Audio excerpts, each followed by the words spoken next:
Hi hello అండి. Welcome to my channel Sri lifestyle. మీకు ఈరోజు పాలకూర గ్రేవీ ఎట్లా చేయాలో చూపిస్తానండి. ఫస్ట్ పాలకూరకున్న ఆ రూట్స్ అన్నీ తీసేయాలండి.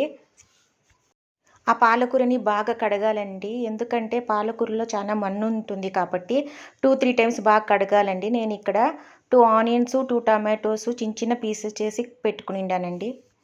పాలకూర కూడా చిన్న చిన్నగా కట్ చేసి పెట్టుకోవాలండి. ఈ వంట స్టార్ట్ చేసేటప్పుడు మనము ఫ్లేమ్ అనేది చాలా చిన్నగా పెట్టుకోవాలండి. ఎందుకంటే మళ్ళాకి మాడిపోతుంది. నేను 2-3 టేబుల్ స్పూన్ వరకు ఆయిల్ వేసుకునిండాను. ఆవాలు, జీలకర్ర వేసుకునిండానండి. నెక్స్ట్ ఆనియన్స్ వేసుకొని బాగా మగ్గనివ్వాలండి. నెక్స్ట్ హాఫ్ స్పూన్ వరకు సాల్ట్ వేసుకొని బాగా మగ్గనివ్వాలండి. మూత పెట్టి తీసినాక ఆనియన్స్ అనేది బాగా ఉడికిపోయి ఉంటుంది. నెక్స్ట్ అల్లం వెల్లుల్లి పేస్టు, టమాటోసు వేసి బాగా మగ్గనివ్వాలండి. 2-3 సెకండ్స్ అయినాక మూత తీసి చూస్తే బాగా ఉడికిపోయి ఉంటుందండి ఆనియన్స్, టమాటోస్ అంతాను.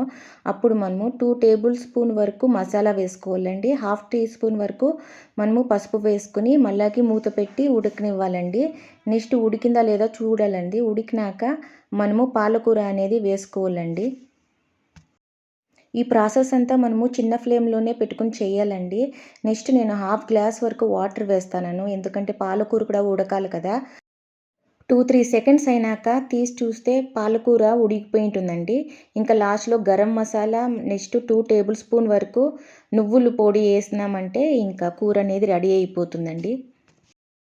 2-3 సెకండ్స్ అయినాక మూత తీసి చూస్తే ఆయిల్ అనేది పైనకొచ్చేసిందండి. అప్పుడు మనకు పాలకూర గ్రేవీ అనేది రెడీ అయిపోయింది. లో ఫ్లేమ్‌లో పెట్టుకొని వంట చేసిండేదానికి ఈ కూర అనేది మాడనే లేదండి. ఈ గ్రేవీ రైస్‌కి చాలా బావుంటుందండి. ఓకేనండి. ఈ వీడియో గాని నచ్చిందంటే లైక్ చేయండి, షేర్ చేయండి, సబ్స్క్రైబ్ చేయండి. అట్లే బెల్ బటన్ ఆన్‌లో పెట్టుకోండి.